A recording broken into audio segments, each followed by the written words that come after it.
Hola, estás escuchando GeoQué, el podcast que te descomplica las geociencias. Soy Emily Valderas, tu anfitriona, y en cada capítulo exploraremos los secretos de nuestro planeta junto a un invitado especial.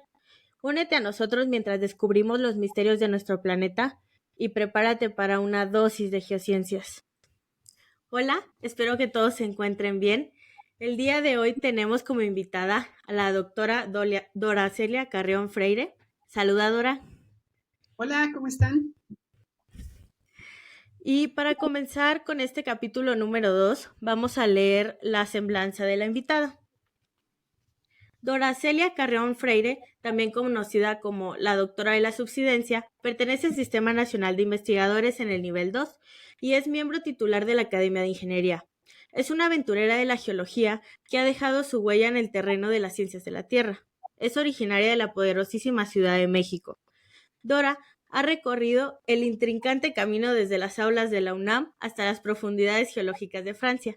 Con un currículum que haría temblar a cualquier estrato rocoso, esta intrépida geóloga ha conquistado el mundo de las geociencias. Desde sus primeros pasos de ingeniería en la UNAM hasta obtener su doctorado en la ingeniería geológica en la ciudad de Luz, París.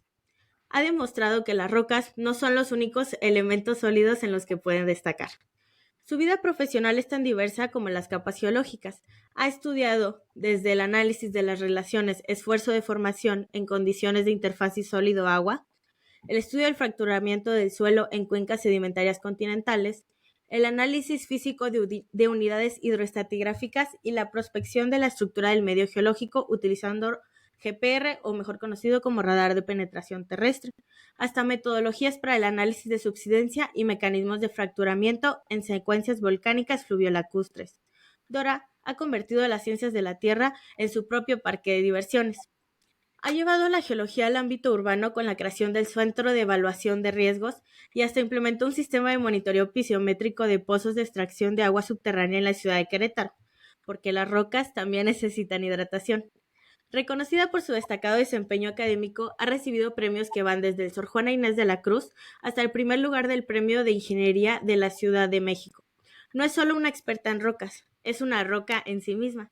Además de su trabajo de campo y su labor académica, Dora ha escalado en las alturas de la UNESCO, siendo la vicepresidenta y presidenta del Grupo de Trabajo Internacional sobre Subsidencia del Terreno. Una verdadera alpinista geológica. Pero no todo es trabajo para esta geóloga intrépida. Actualmente, Dora es responsable del Laboratorio de Mecánica de Geosistemas del Centro de Geociencias y tiene más de 100 artículos publicados en revistas arbitradas. Esos son muchos artículos. Es coautora de 4 libros de difusión, autora en capítulos de libros especializados y también, por si querían saber, dirige tesis de licenciatura, maestría y doctorado. Muchas gracias, Dora, por estar aquí. Un currículum muy impresionante. Como ya lo decía, quería temblar hasta cualquier estrato rocoso. Y pues bueno, el tema que nos compete el día de hoy, de manera muy general, es hablar sobre la subsidencia. Como ya sabemos, Dora, te has dedicado muchísimo tiempo a esto, parte de tu currículum nos brindó información de eso. Entonces, yo quería que nos definieras primero, para ti, ¿qué es la subsidencia? Ok, muchas gracias, Emily. Sobre todo, bueno, antes que nada, muchas gracias por la invitación y felicidades por este extraordinario trabajo de divulgación que estás haciendo. La subsidencia, siendo de una manera, viéndolo de una manera muy simplista, no es otra cosa más que el descenso del nivel del terreno. Ahora, hay muchos tipos de subsidencia. Cuando la subsidencia o cuando el descenso del nivel del terreno es localizado, pues se conoce coloquialmente como hundimiento. Es decir, cualquier tipo de hundimiento asociado a un fenómeno que no necesariamente es natural, por ejemplo, la falla de cimentación de una casa, cuando un camino está mal construido y no está bien compactado y tiene hundimientos diferenciales. Bueno, a esas subsidencias localizadas se le llama generalmente hundimiento. Pero cuando el hundimiento es generalizado en una cuenca, por ejemplo, en una cuenca continental, y cuando obedece al factor principal que es la extracción de fluidos, en el caso particular de México, pues el más importante es la extracción de agua subterránea, en ese momento se le llama subsidencia. Es decir, subsidencia es un hundimiento generalizado, generalmente en una cuenca, ¿no? Ahora, hay que diferenciar entre la subsidencia asociada a la extracción de un fluido, como el agua, el gas o el petróleo, y la subsidencia tectónica. En inglés existe la palabra land subsidence, que significa, la traducción literal sería subsidencia del terreno. En español no se usa tanto, pero bueno, sería una manera de hacer la diferencia entre la subsidencia inducida por las actividades humanas y la subsidencia tectónica. A esa sí le ponemos apellido generalmente en español.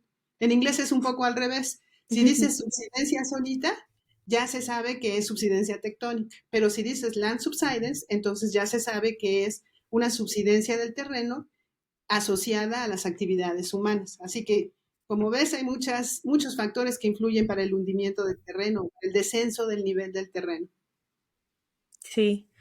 Como ya sabemos, bueno, precisamente queríamos hablar de este tema porque en México, en los últimos, no sé, 20 años o 30 años, este problema ha abarcado muchísimos estados aquí en la República Mexicana, pues desde Ciudad de México, Querétaro, Toluca, Celaya, San Luis Potosí, Aguascalientes y bueno, infinidad, ¿no?, de estados. Es un problema que sigue creciendo y que vemos latente, y muchas personas que nos dedicamos a las geociencias ya empezamos con esto de la subsidencia porque es un problema que ya está presente, pero también es un problema del futuro, ¿no? O sea, ahorita igual a nosotros, pues no se nos complica tanto, pero en unos 20, 30 años que continúe la sobreexplotación de mantos acuíferos, como ya lo mencionabas, este problema pues va a ser un problema todavía más grande, ¿no? Entonces, con base a esto de la subsidencia, entiendo que hay otros fenómenos asociados, ¿no? Como por ejemplo las fallas. ¿Cuál sería tu hipótesis o por qué tú crees que se forman las fallas que están asociadas a este fenómeno de subsidencia? Ok, mira, como tú bien lo mencionas, no podemos hablar de subsidencia asociada de subsidencia del terreno si no hablamos de extracción excesiva de agua subterránea, ¿no? Y básicamente mi hipótesis de trabajo ha sido que la mayor parte de las ciudades que están sufriendo este fenómeno de subsidencia por extracción de agua subterránea, si te fijas, están en los valles volcánicos de la faja volcánica transmexicana. Bueno, Aguascalientes ya está un poco más al norte, es un contexto un poco diferente, y lo mismo que Mexicali y las zonas del Sí, norte que claro. también se asocian a la extracción de gas de Cerro Prieto. Pero bueno, vamos ahorita a enfocarnos en los típicos valles volcánicos de la faja volcánica transmexicana. Bueno, pues como puedes observar y seguramente lo has observado, la mayor parte de las capitales de los estados que están en el centro de México, pues están en esos valles volcánicos. Y hay una razón histórica para ello. Estos valles, generalmente el relleno sedimentario y volcánico de estos valles, pues son cenizas y son materiales fluvio-lacustres que también provienen de esas cenizas. Las cenizas, que es puro sílice, vidrio volcánico, se altera muy fácilmente y eso te genera suelos muy fértiles. O sea, tienes una gran capacidad del suelo de sustentar actividad orgánica. Y es por eso que nuestros ancestros, sobre todo prehispánicos, pues se ubicaron en estas zonas, en estos valles. Y por eso nuestras ciudades están ahí al final de cuentas. Entonces tenemos unos valles volcánicos, el más representativo es la Ciudad de México, pero cualquiera que tú veas que está Morelia, Querétaro, Guadalajara, todos estos valles que están en el centro del país, Celaya, pues tienen esa particularidad, que están en valles volcánicos y que además están en zonas falladas. Tú sabes que existe un sistema de fallas regional que atraviesa nuestra República Mexicana, de norte a sur prácticamente, noré, surú más o menos, que es el sistema Tasco-San Miguel de Allende. Y eso lo sabes perfecto porque Aguascalientes es uno de los modelos más representativos de ese sistema. Entonces, ya tenemos tres factores muy importantes. Uno son los valles volcánicos, otro donde está una gran concentración de población, otro es la heterogeneidad del suelo porque está compuesto de lavas, de cenizas, de arena, de grava, de harina, de arenas, de limos. Es decir, estos valles son por definición súper heterogéneos porque acuérdate que actividad volcánica de la faja volcánica transmexicana pues es muy reciente, incluso muestra actividad hoy en día, ¿no? Varios volcanes activos que pertenecen a este sistema. Y en el momento en que estos valles volcánicos empezaron a rellenar con su relleno sedimentario natural, pues la actividad de denudación y de depósitos fluviales sucedía al mismo tiempo que las emisiones volcánicas. Entonces es muy común en estos valles volcánicos tan jóvenes que tengamos lavas interestratificadas con las cenizas y con los depósitos, tiempos de calma cuando se depositaban las arcillas y luego otra vez otra emisión volcánica y de repente era efusiva y de repente era explosiva y otra vez un tiempo de calma y otra vez relleno lacustre. Y eso hace una variedad interesantísima de depósitos en estos valles lacustres. Entonces ahí tenemos el tercer factor importante. Luego le pones grandes concentraciones de personas, porque pues son las capitales de los estados, que obviamente necesitan tener un abastecimiento de agua importante. Entonces ya tienes todo para generar subsidencia y uno de los fenómenos más importantes en nuestro país, que es el fracturamiento del subsuelo. ¿Por qué? Porque precisamente por ser tan heterogéneos, al momento en que depresurizas el sistema, es decir, que le empiezas a sacar agua, pues obviamente todas esas capas tan diferentes se van a deformar de diferente manera. Las arenas se van a deformar de una manera, las lavas de otra, se rompen generalmente, las arcillas de otra manera, y cada material, de acuerdo a su rigidez, pues tiene una tasa de deformación distinta. Precisamente por esas diferencias en las velocidades de deformación es que se forman las fracturas, algunos tipos de fracturas. Y es que, por ejemplo, si tú tienes una lava en el borde de un lago volcánico que está relleno de arcillas, pues obviamente las arcillas se van a deformar mucho más y las lavas se van a mantener en su sitio. Y en esa zona de contacto, donde tienes esa zona de localización de la deformación, ahí es donde se forman las fracturas del subsuelo, que son súper dañinas para la infraestructura urbana, ¿no? Entonces, pues ya está todo lo que necesitabas. Depósitos heterogéneos, concentraciones altas de población, extracción excesiva de agua subterránea, te origina subsidencia asociada a la extracción de fluidos y deformación diferencial que te genera las fracturas. Y además, estas cuencas ya estaban originalmente falladas. Acuérdate que estaba el sistema atascos andinos. Muchas de estas cuencas están en gravens, en fosas volcánicas. Entonces, cuando hay grandes estructuras, estas fracturas que se forman por la deformación, pues van siguiendo esos patrones también, como sucede en Aguascalientes. Sí, y lo vemos en muchos estados, hasta pareciera como una receta de pastel, ¿no? O sea, de que, ay, no, pues, una estructura tipo Graben, ya como lo mencionabas, sedimentos volcánicos, concentraciones de población y extracción de agua. Y ahí sale subsidencia y fallas, ¿no? Y aunque, fíjate que yo he estudiado estos sistemas como de fallas en la parte centro del país, y aunque todos sean como una receta de cocina, pues, o sea, o al menos el cómo se forman, todas las fallas son bien diferentes. Aquí, por ejemplo, en Aguascalientes el sistema es prácticamente norte-sur, prácticamente, ¿no? Norte-sur, tú lo puedes ver muy bien en el mapa, pero por ejemplo en San Luis las fallas están así de que por sin ningún lado, ¿no? Igual en Querétaro tengo entendido que igual tienen norte-sur y este-oeste, ¿no? Prácticamente. Entonces, sí, aunque compartan muchas características, sí las fallas son muy diferentes y es algo que hemos notado mucho aquí, que pues también buscamos, buscamos encontrar, o bueno, esperamos encontrar una relación entre las fallas que tenemos aquí junto con las de otros estados y ver, o al menos intentar mitigar las afectaciones que estas tienen en la infraestructura. Y al final de cuentas, aunque la falla no sea tan grande, como aquí en las ciudades estamos acostumbrados a construir con concreto, mampostería, ladrillos y todos estos materiales que se deforman de manera frágil, sí vemos pues casas que literalmente quedaron deshechas, ¿no? A mí me ha tocado, por ejemplo, en San Luis, que obviamente empezamos a estudiar este fenómeno y había una casa donde le decíamos al señor de que no, pues pasaba ahí una falla muy importante de las principales, y le decíamos al señor de que no, pues ya no construya ahí porque por ahí pasa una falla. Pues del primer piso se aventó el segundo, no le importa. Bueno, está bien. Después de un tiempo volvimos a ir y se aventó tres, o sea, tres, la casa ya tenía 3 pisos, ¿no? 3 pisos completamente fallados y deformados que pues se le iban a caer en algún momento, ¿no? Entonces sí Claro. vemos un gran daño a la infraestructura.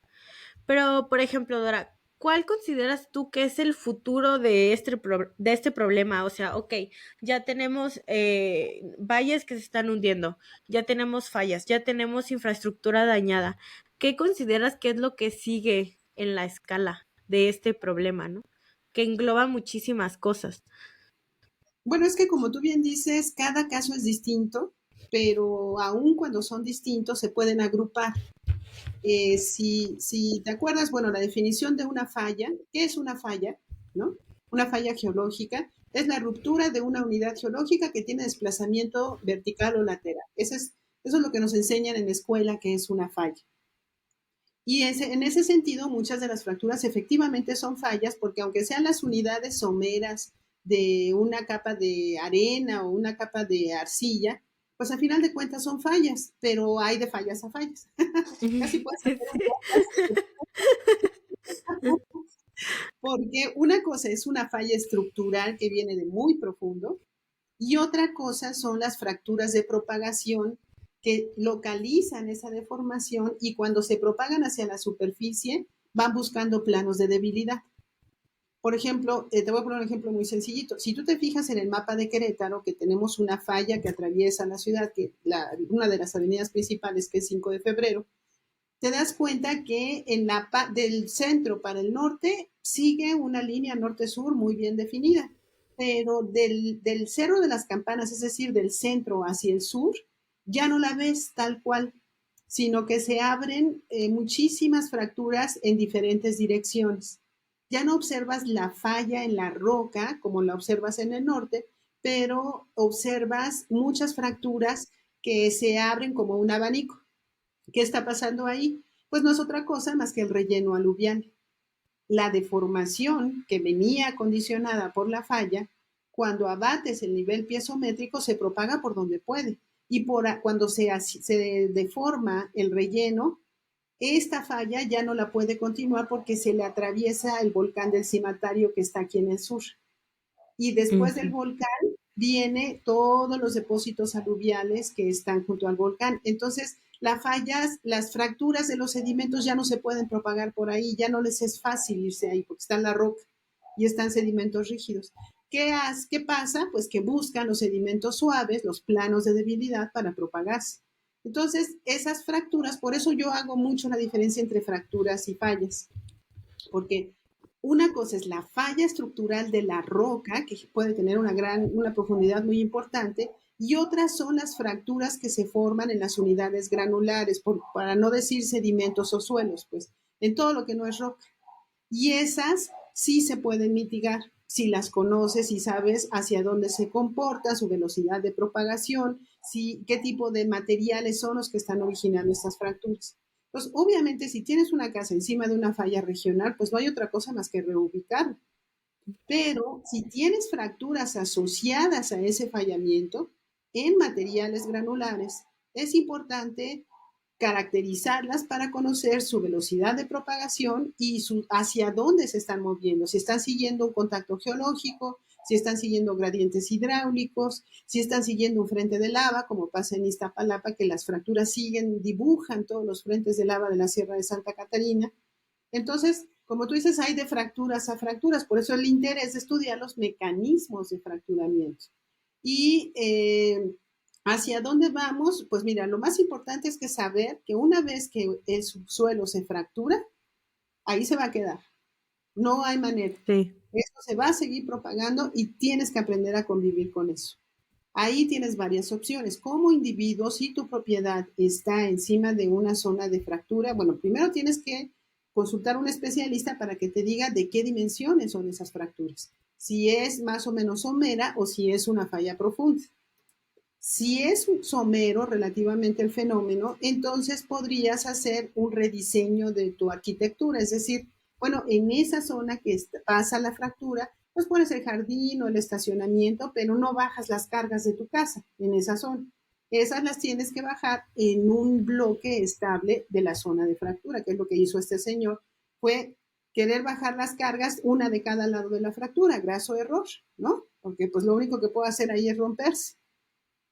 Otra cosa que puedes hacer es hacer construcciones livianas, dependiendo de cuál sea la causa del hundimiento en ese tipo, en ese sitio, porque a veces sí tienes un descenso de nivel asociado a la subsidencia regional, pero también puedes tener un problema de capacidad de carga del suelo, porque estás cargando demasiado en suelos que no tienen la capacidad para sostener. Y ahí lo que tienes que hacer es cambiar la cimentación. Generalmente se ponen zapatas corridas. Lo que han hecho muchas inmobiliarias en zonas con baja capacidad de carga es que ponen losas de cimentación continuas. Pero ese es un Sí, problemón porque en estas unidades habitacionales que tiene una losa prácticamente para una manzana, pues es un problema si hay una ruptura local porque no la pueden mitigar. Entonces por ujú, abajo sigue erosionando y se hace una oquedad impresionante que al final de cuentas va a acabar en un colapso. Y no se va a llevar una, dos o tres casas, se lleva toda la manzana. Entonces, las losas continuas de cimentación no son una solución. Tienes que encontrar la cimentación adecuada para la capacidad de carga del material y dimensionar qué tipo de falla es. Me gustaría agregar, si me permites, el claro, concepto de claro. ya que estamos hablando de fallas, hablar de las grietas, ¿no? Que todo el mundo dice que Sí, les llama grietas coloquialmente. Ahora yo te voy a preguntar a ti, ¿qué es una a grieta? ver, para mí es una ruptura en la superficie que no tiene un desplazamiento. O sea, por ejemplo, aquí en Aguascalientes tenemos fallas y tenemos grietas. En la cartografía que está publicada sí se tiene como grieta, ¿no? Y aquí vemos mucho de volada, se reconoce cuando es una falla y cuando es una grieta, porque literalmente la grieta, ok, el terreno se agrietó, la ves, ahí está, pero ya no se mueve. O sea, irregularmente aquí fíjate que las grietas son las de menor longitud y las fallas pues siempre son las más grandes, ¿no? Obviamente, porque sí son las que se mueven. Eh, pero yo así definiría una grieta, ¿no? O sea, una ruptura que simplemente no tiene un desplazamiento. Y sí es súper importante, como ya decías, hacer la diferenciación, porque, ok, coloquialmente, o si no sabemos si es grieta o falla, pues, no, pues una grieta, ¿no? Pero una grieta puede ser desde una cuarteadura en la pared hasta algo que ves en el suelo, ¿no? Entonces, así como hay de fallas a fallas, también hay de grietas a grietas. Y pues, como ya dices, la naturaleza siempre aprovecha, o bueno, siempre usa el menor esfuerzo para hacer las cosas, siempre. Entonces, se nota mucho, y se nota mucho también en las fallas y en las grietas. Y así es como yo las diferencio, ¿no? O se ponen, por ejemplo, al menos aquí en Aguascalientes, en la cartografía. Y Sí, así. es que fíjate que yo en general hago la diferencia entre fracturas, y fisuras, ¿no? Mm, Lo que tú entiendes como grieta, yo lo llamaría una fisura, dependiendo una del fisura, ajá. estado de tensión. Bueno, una fisura es cuando no está abierta, o sea, cuando nada más tienes la rayita en la traza. Si se abre, entonces es una fractura. ¿Por qué les llamo fracturas en lugar de grietas? Porque las fracturas obedecen a un cambio en el estado de esfuerzos del sistema. Las fracturas, como bien comentas, son sinónimo de ruptura. Ruptura, Sí, digamos claro. que es la palabra genérica, ¿no? Pero las fracturas en particular obedecen a un estado en el cambio de esfuerzos.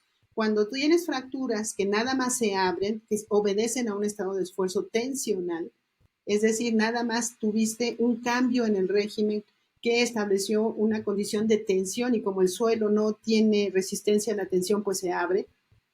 Ujú. Por eso les llamo yo fracturas y no me gusta la palabra grieta precisamente por lo que acabas de mencionar, porque la grieta puede ser cualquier cosa.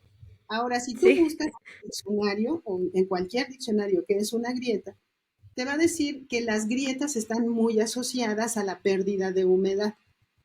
No sé si te has fijado, se llama grieta la cara. ¿no? Cuando se reseca. Se agrietan los muros, se agrietan las arcillas cuando se reseca. ¿Y eso qué Ujú. significa? Que las grietas, por definición, obedecen a un cambio en el contenido de agua y dos, son superficiales.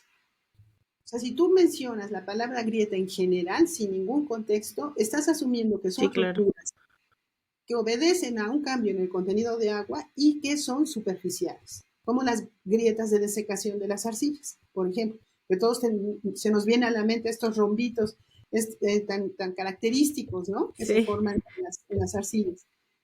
Por eso no me gusta la palabra grietas para las fracturas, porque inmediatamente a la gente se le viene a la mente que son superficiales, cuando realmente Ajá. muchas de las fracturas varía mucho su profundidad. Pueden abarcar desde los primeros metros hasta 10, hasta 100, hasta 50 metros, dependiendo si se propagan de la superficie hacia el subsuelo o del subsuelo hacia la superficie. Cuando tú mencionas la palabra grieta, eliminas completamente las fracturas que se están propagando del subsuelo hacia la superficie. Y bueno, obviamente la gente entiende mejor el concepto de grieta porque es un término coloquial, pero yo no lo Sí, utilizo claro. precisamente para evitar esa confusión. Entonces, para mí grietas son las grietas de las casas, ¿no? De la... Cuando se rompen. Ujú. Son las grietas de los árboles que rompen una banqueta o de una calle que está mal hecha. Esas son grietas, porque son superficiales. Lo que le pasa al subsuelo cuando está asociado al fenómeno de hundimiento o de subsidencia diferencial, para mí son fracturas. Entonces yo trato de hacer esa diferencia. De hecho, el comité de fracturas, creo que se llama, o comité de fallas, ahí en Aguascalientes, Sí. ¿se llama comité de grietas o se llama comité de fallas? Mira, es el Comité Interinstitucional de Fallas y Grietas Geológicas del Estado de Aguascalientes. Entonces sí viene la palabra. Sí, me estaba acordando de las siglas y luego del nombre porque es larguísimo. Pero sí, lamentablemente aún, bueno, a comparación, en conjunto con los demás estados, no hemos podido como homogenizar términos todavía, ¿no? En algunos lugares son grietas, en algunos son fracturas, en algunos son fisuras, ya lo mencionabas. Entonces sí estaría bien homogenizar algunos términos para una cartografía, ahora sí que más complementaria entre todos los estados y que todos estemos hablando pues el mismo idioma, ¿no? O sea, que ya todos nos podamos entender con esos conceptos. Sí, Sí, fíjate, sí sería algo importante. Senapred. Bueno, el Senapred ahorita está completamente revolucionado porque están por cambiar la Ley General de Protección Civil.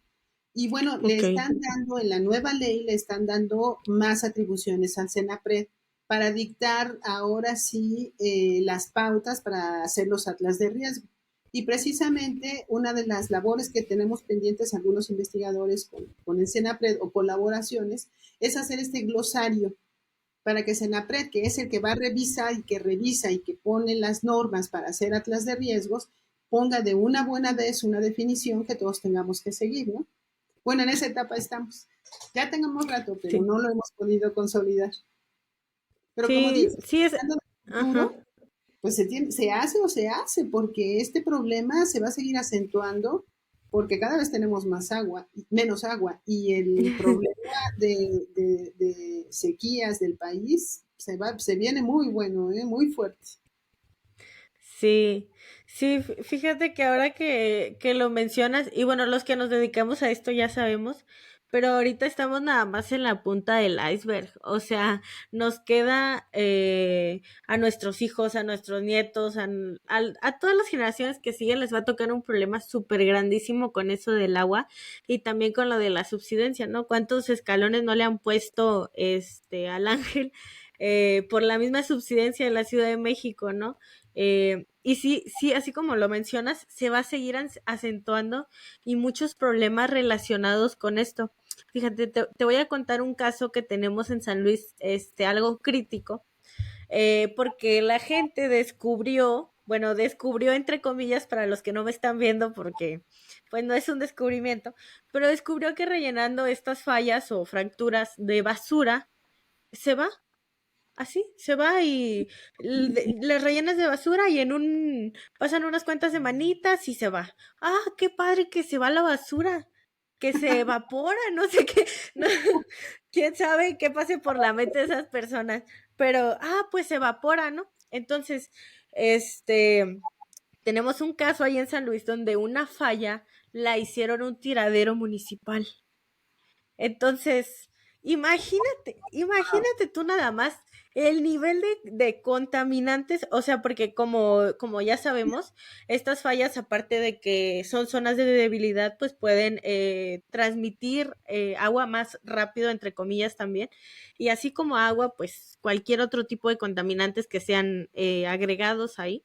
Claro. Entonces, imagínate nada más, por ejemplo, el problema que se viene de calidad del agua para ese acuífero, ¿no? Para esa parte del acuífero que día a día se le está tirando basura de todo tipo, obviamente, porque tampoco hacen una distinción entre de que orgánica, inorgánica y bla, bla, bla. Entonces, aparte de las fallas, aparte de las fracturas o grietas o de todo, también vamos a tener muchos nuevos problemas asociados a esto. Este es nada más un caso, ¿no? Que pasó, ¿no? Que está pasando todavía, que está vigente. Y bueno, no me imagino cuáles otros problemas relacionados con esto tú has tenido que lidiar o que has visto, ¿no? Sí, claro. No, la gente le mete lo que pueda, ¿no? Muchas veces me han preguntado cómo recomiendan que rellene una fractura. Y básicamente se trata de rellenarlas con el mismo material natural que está alrededor. Ujú. Porque si metes basura, lo único que estás haciendo, como la basura es más permeable que el material de alrededor, pues estás haciendo un canal preferencial para que por ahí, en cuanto haya una lluvia torrencial, por ahí se va a ir al agua y efectivamente, como dices, lixivia todo tipo de desecho o de basura y la contaminación es invalorable finalmente. Si las rellenas de cemento o de concreto, le estás haciendo un cuchillo porque más circulan los Sí. autobuses o más hay carga en esa zona, pues estás encajando la cuña para abrir la fractura a profundidad, todo lo que quieras, ¿no? Y eso es muy común en carreteras o en caminos o en vías rápidas, ¿no? Sí. Se abre una fractura y de volada llega la gente de servicios urbanos o la Dirección General de Obras y pone un montón de asfalto y un montón de cemento para taparla rápido y al año siguiente es otra vez y otra vez y otra vez la misma medida, ¿no? Entonces lo que están haciendo es hacer una mega cuña que están encajando continuamente y que no están haciendo más que propagar esa fractura. Entonces, la recomendación es del mismo material, exactamente del mismo suelo. Los especialistas, los geocientíficos o los especialistas en ciencia de la Tierra o los mecanistas de suelos, pues tienen la tarea de recoger muestras, medir su densidad y tratar de reproducir rellenos con esa densidad y tratar de poner la compactación de ese nivel para seguir evitando la erosión. Pero sí, no, bueno, de basureros, ese es otro podcast todavía. Sí, es otro capítulo. No, a esa falla le podemos dedicar, no, esa falla es espectacular, bueno, espectacular para nosotros, no tan espectacular para la gente, pero sí, a esa le podemos dedicar de que un capítulo completo, ¿no? Y a todo esto que tú mencionas, que después, la gente igual, eh, acuérdense, para las personas que están escuchando esto, o sea, las fallas están vivas, o sea, se siguen moviendo. Entonces, si ustedes Están rellenan, están activas, ajá, más. están activas, sí. Entonces, si Sí, ustedes las rellenan, obviamente van a pasar unas cuantas semanas, unos cuantos meses, y ese relleno, obviamente, ya no va a estar igual que como lo pusieron. Entonces, acuérdense que no es de rellenarla una vez y se acabó el problema, porque no es así, así no funcionan. Entonces, no, ya como ya nos dijo Dora, no la rellenen, por favor, ni con asfalto, ni con concreto, ni con basura, por ni con favor. ninguno de ese tipo de materiales. Oye, Dora, y por ejemplo, nosotros que estamos mucho en eso, yo quiero hacerte esta pregunta. ¿A ti qué crees que nos hace falta como sociedad o tanto a sociedad como geocientíficos para poder tratar problema de la mejor manera, ¿no? Ahora sí que, bueno, nos estamos hundiendo, nos estamos fallando, pues ya ni modo, pero para ti, ¿cuál es la mejor manera de irlo llevando para que no es, bueno, sí va a seguir escalando, pero que no escale tan rápido al menos? Mira, como individuos tenemos muchísimo trabajo individualmente. El primero es saber en dónde está tu casa, ¿no? Para empezar. Cuando hicimos el mapa de fracturas de la Ciudad de México en 2017, la gente de verdad se volcaba con nosotros cuando dábamos conferencias de prensa porque decía, qué bueno que me dice que hay una fractura cerca de mi casa. Yo pensé que pasaba la falla de San Andrés, ¿no? Y que en algún momento se me iba a colapsar. Y Sí. bueno, ya platicando y haciendo estas charlas de difusión del mapa, pues nos enteramos que la gente ni siquiera sabía cómo estaban las cimentaciones de su casa. O sea, nadie sabe cómo está construida su casa, mucho menos tener un seguro de tu casa, ¿no? Entonces, paso Ujú. número uno, entérate cómo está construida tu casa, porque ante cualquier eventualidad, cualquier tipo de fenómeno que pueda ocasionar un peligro, desde hidrometeorológico, como ya lo viviste, sísmico o fracturamiento o subsidencia, tienes que saber cómo va a responder tu casa. Un punto número dos, el cuidado del agua, por supuesto. Tenemos que hacer trabajo hormiga para el cuidado del agua. O sea, tenemos que tener una conciencia social, individual, comunitaria, de temas como reuso, reciclamiento, cosecha de agua. Ya no, o sea, estos tiempos de lavar el coche con manguera, o sea, ya no pueden suceder, ya es increíble ver todavía gente que hace eso, ¿no? Ahora, no estoy diciendo que porque la ciudadanía economice el agua se va a solucionar el problema, porque el problema es muchísimo más grande. O sea, Sí, tenemos claro. también un problema de gestión nacional muy importante, que también es tema de otro podcast. Mm.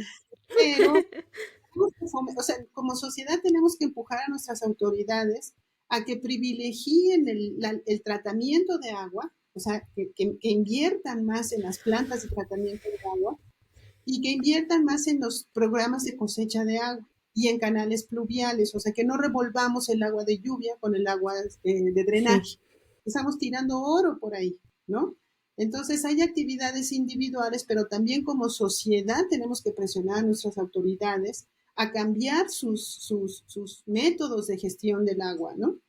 Para que la industria extractiva, porque nuestra visión es extractiva ahorita, el pozo se seca un pozo y más profundo, y se seca y más profundo, y más profundo, y más profundo, ¿no? En Querétaro estamos sacando agua de 200 metros de profundidad. Eso Ajá. ya no puede continuar, o sea, ya no puede continuar. Tenemos que cambiar el paradigma de extracción y de gestión del agua en México.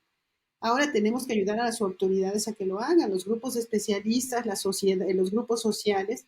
Tenemos que decirle a la sociedad, esto ya no puede continuar así, porque estamos tronando la única fuente, el 70% del agua que tomamos es subterránea.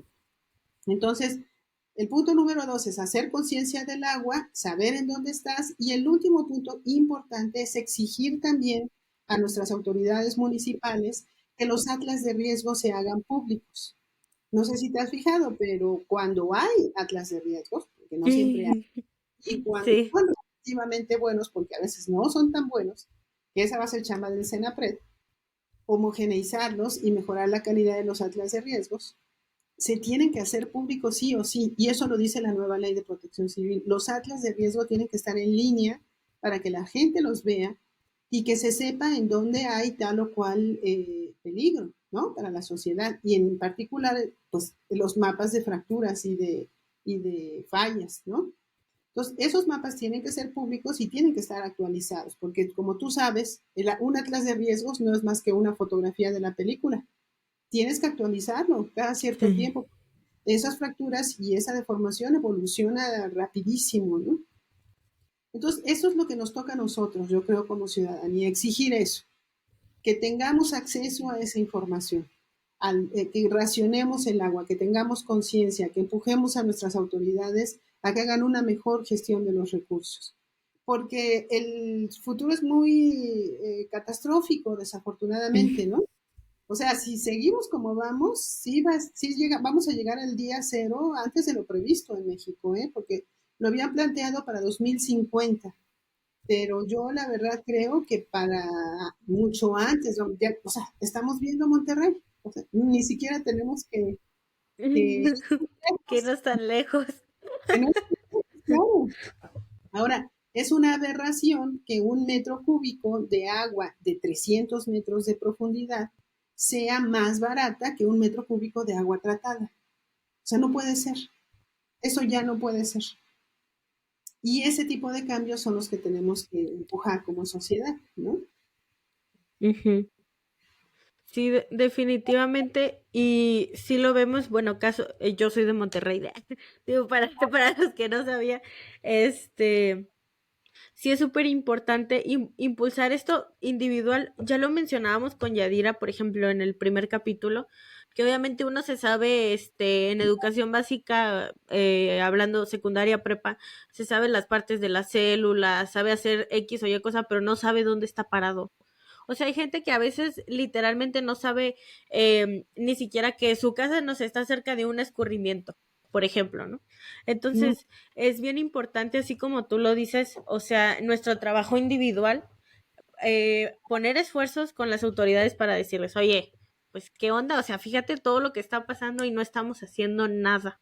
O al menos nada que tenga una repercusión a corto y a largo plazo, porque, ay, sí, que así como tú dices, perforamos un pozo nuevo o hacemos pozos más profundos. Pues sí, hacemos pozos más profundos, nos sale más caro y la calidad del agua se degrada.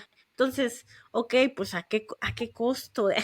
O sea, ya el agua teniendo un montón de minerales, por ejemplo, en Monterrey tenemos la fortuna que el agua, se le quitan los minerales duros, entonces uno se puede tomar el agua de la llave tranquilamente, pero hay otras partes del país en donde esto no es imposible, así literalmente imposible. Entonces, si eso es ahorita, ahora imagínate en un futuro. Entonces, sí tenemos mucha chamba como personas individuales y también como geocientíficos para realizar esta presión, como tú dices, o sea, no somos invisibles, aquí estamos.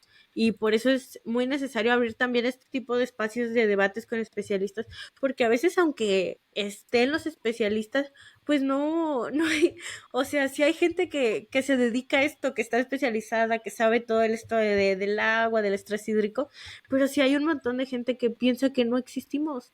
O sea, literalmente no nos ven. Y digo, no hay una cultura de geociencias y está bien que no nos vean. Entonces a nosotros pues nos toca ponernos marcatextos así verde fosfo y de que, oye, pues aquí estamos. Entonces sí es súper importante, tanto como ciudadanos como geocientíficos. Y eso que me dices de la CENAPRED es padrísimo.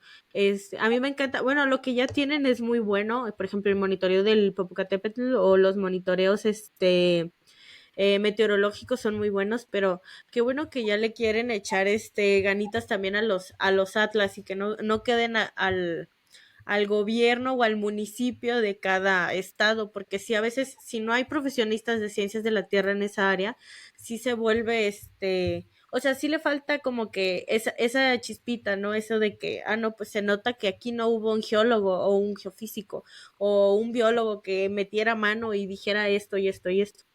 sí, Entonces sí es súper, he súper visto importante. riesgos hechos por dentistas. De verdad los he visto. Madre de Dios.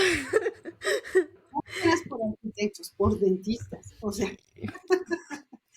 urge, Bueno, a mí me urge. había tocado por policías, pero por dentistas ya está todavía más. Sí, No pero manches. sí, que dices, dice Oye, doctor fulanito de tal. Dices, bueno, será un doctor en geología, ¿no? Te metes, ahí lo buscas. Es doctor porque es dentista. Terrible, terrible. qué horrible. Sí. Ay, no. No, no, Pero sí, bueno, sí, Dora, una normatividad. Cuando hablas de que somos invisibles, no te creas, ¿eh? Hay cada vez más colectivos en sí, diferentes claro. lugares.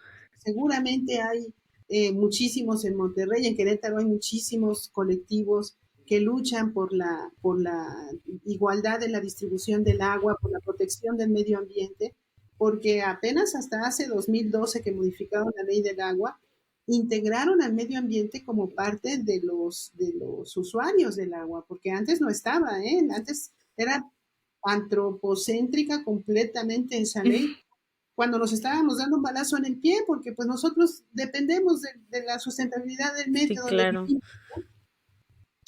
en fin. Pero bueno, muchas cosas.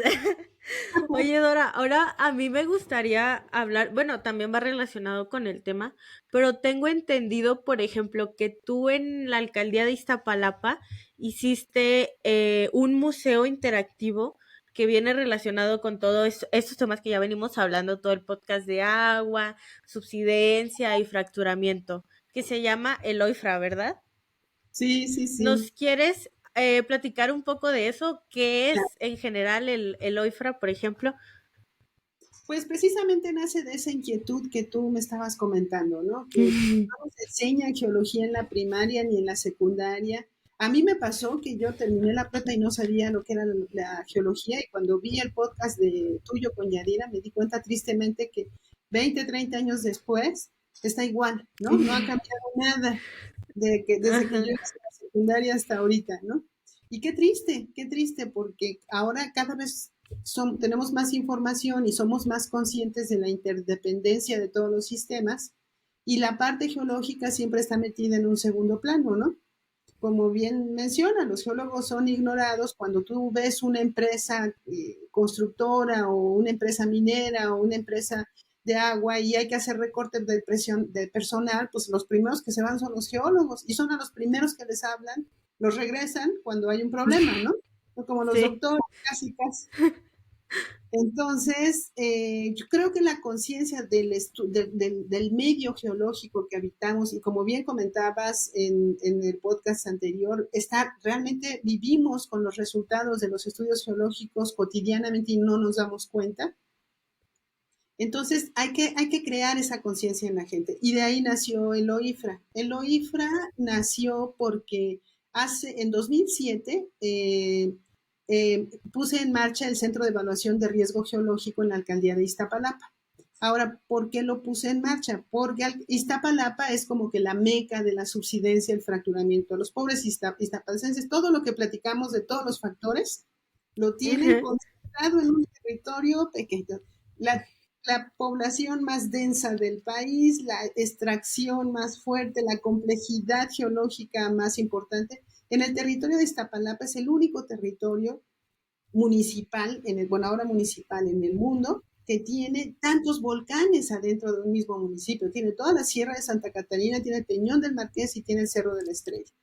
Entonces tiene lavas, piroclastos, una cantidad de arcillas impresionante, 100 metros de arcillas. Es lo que se te ocurra hay ahí, geológicamente. Es Ajá. entonces, obviamente tienen este problema del fracturamiento y la deformación desde los 70, o sea, ellos tuvieron que empezar a convivir con ¡Hala! esto desde 1960, 1970, fueron los primeros afectados. De hecho, platicando con la población de ahí, nos decían que desde que les dieron ese terreno, porque a mucha gente, ya viéndonos más a finales de los 80, a toda la gente que reubicaron después del sismo del 85, a mucha gente la ubicaron en Iztapalapa. Pero ellos nos cuentan y vemos fotos de que esa zona ya estaba fracturada desde antes de que se urbanizara. O sea, esas fracturas, así como has Manches. observado que hay fracturas en terrenos de cultivo, que Ujú. también obedecen a la depresurización del acuífero regional, pues lo mismo pasaba ya en Iztapalapa. Ahora, en Iztapalapa reubicaron un montón de gente después del sismo del 85 y además en 1950, sí, más o menos por ahí de 1950, con la tesis de Nabor Carrillo, que fue uno de los rectores de la UNAM y la primera tesis doctoral que hubo sobre subsidencia y fracturamiento, se dieron cuenta de la relación que existía entre la extracción del agua y el hundimiento. Y entonces dijeron, ya no vamos a hacer pozos en la Ciudad de México. ¿A dónde crees que mandaron todos los pozos que alimentaban a la Ciudad de México? A Palapa. Entonces, dejaron de autorizar pozos en el centro y en toda la zona oriental la extracción de agua fue impresionante, intensísima. Y es una de las zonas que más se deforman precisamente por sus características geológicas. Entonces, Iztapalapa ha vivido con este problema por décadas, ya casi 6 décadas. Y bueno, yo noté cuando me invitaron a trabajar con ellos en 2007, fue porque se abrió una grieta, una fractura. Se cayó un taxi, había 2 personas en ese taxi y se murieron. O sea, No imagínate manches. la magnitud de la fractura que se abrió de la nada después de una lluvia torrencial enorme, creo que 10 metros de profundidad y 5 metros de ancho, así de libro. Wow. Y Ajá. sí, fallecieron 2 personas en 2007. Entonces, en Iztapalapa se dieron a la tarea de buscar a un especialista que supiera de geología y que supiera de mecánica, porque había una discusión ya desde hacía rato con este problema de las fracturas, porque esto es viejo, tiene desde los 90 muchísimos grupos de trabajo han intentado hacer un trabajo multidisciplinario en este sentido ahí en Iztapalapa. Y entonces siempre había una pelea terrible entre ingenieros civiles e geólogos, porque los geólogos hablaban de fallas geológicas y los ingenieros civiles hablaban de grietas de desecación. Entonces no había Ujú. manera que se comunicaran y todo este mundo intermedio de las fracturas mecánicas prácticamente no existía. Bueno, me puse a documentar qué era lo que habían hecho en Iztapalapa cuando me invitaron a colaborar con ellos y me di cuenta que no había ninguno de los estudios que habían hecho antes, porque con cada cambio de administración se van los estudios, se borran las computadoras, se desaparecían los papeles, que antes era casi todo impreso, y cada que invitaban a un especialista a hacer un estudio, a la administración siguiente ese estudio ya no estaba, y al siguiente especialista que volvían a invitar empezaba de cero otra vez. Entonces, cuando me invitaron a mí y me di cuenta de eso, dije, no, bueno, ya, no vamos a hacer un estudio. Mejor les Ujú. propuse que formáramos a un grupo de gente que ya trabajara en Iztapalapa para que aprendieran a hacer la cartografía, les recomendé que compraran un radar de penetración terrestre, montamos un laboratorio de caracterización de suelos, empezamos a trabajar con el sistema de información geográfica que era muy bueno y ya lo tenían, y empezamos a hacer la cartografía, la caracterización geológica, la caracterización de materiales, empezamos a montar toda la metodología desde 2007 y así nació en 2007 el primer convenio que tuve con Iztapalapa para montar el Centro de Monitoreo de Fracturamiento del Subsuelo, así se llamó el primer. Ese centro, con las administraciones siguientes, evolucionó y se transformó en el Centro de Evaluación de Riesgo Geológico.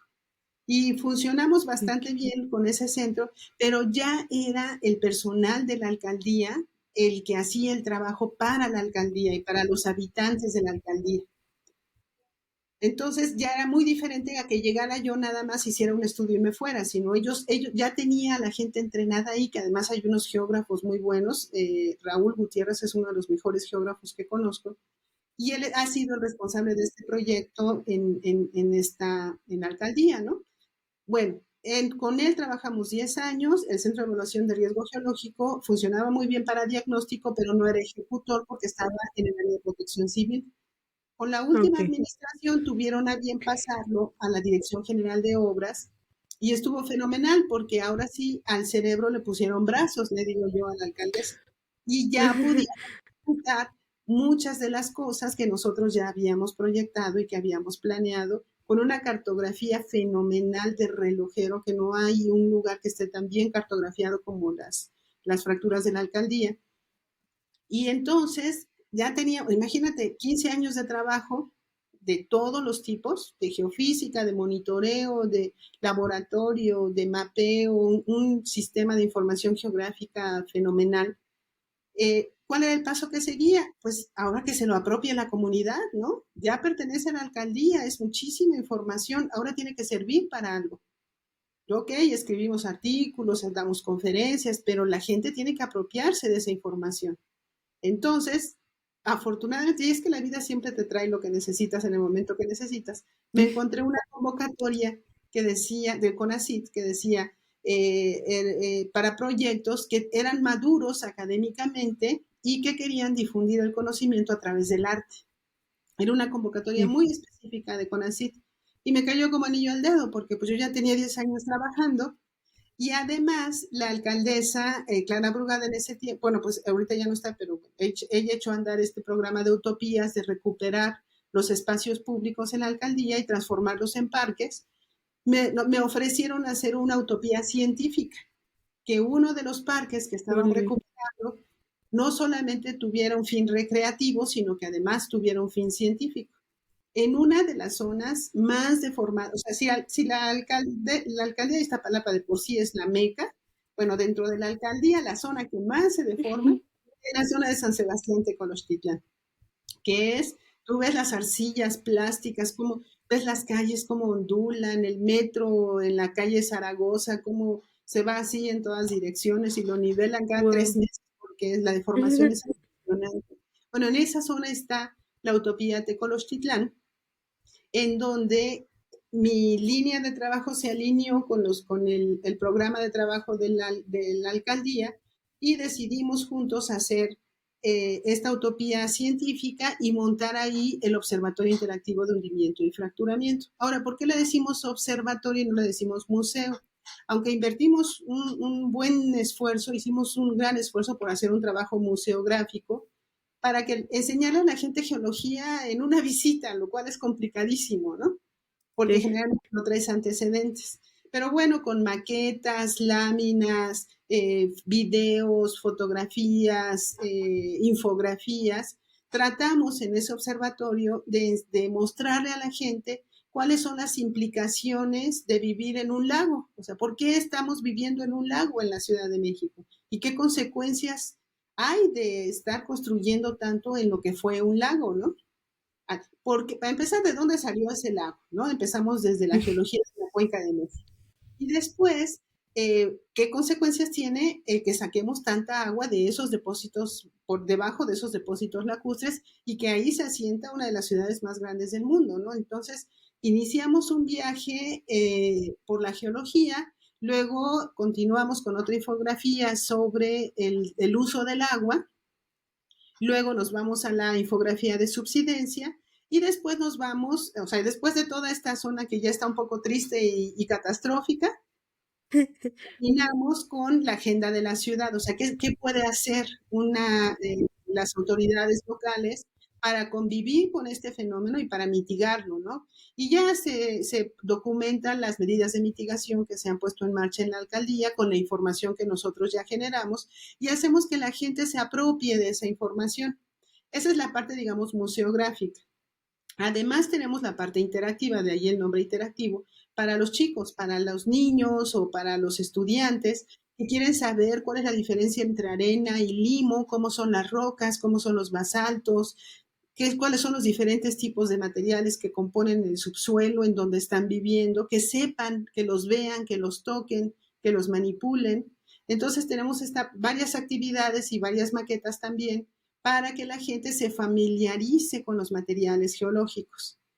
Y de todos los niveles, ¿no? Se hacen talleres de ciencia para niños, de física, de ciencias de la Qué tierra, padre. de ambiental, y tenemos la parte de investigación, porque en ese museo es uno de los pocos lugares, bueno, en el territorio tenemos una zona destinada a un jardín de pozos, que le llamamos, en donde la idea es tener un piezómetro para monitorear el nivel del agua subterránea, un banco de nivel profundo a 80 metros de profundidad, que es una de las capas que más se deforman, otro banco de nivel profundo a 40 metros de profundidad, que es otra capa que tiene mucha deformación, y el superficial, ¿no? Entonces, al mismo tiempo, es una zona de monitoreo importantísima y nos está generando nuevos datos para entender mejor cómo funciona este fenómeno. Y bueno, apenas lo inauguramos el año pasado, ahorita ya tenemos una estacioncita sísmica, ¿no? Que nuestra colega Lucía, que tiene la red sísmica aquí en Querétaro, donó una estación para que también tuviéramos registros sísmicos en la zona.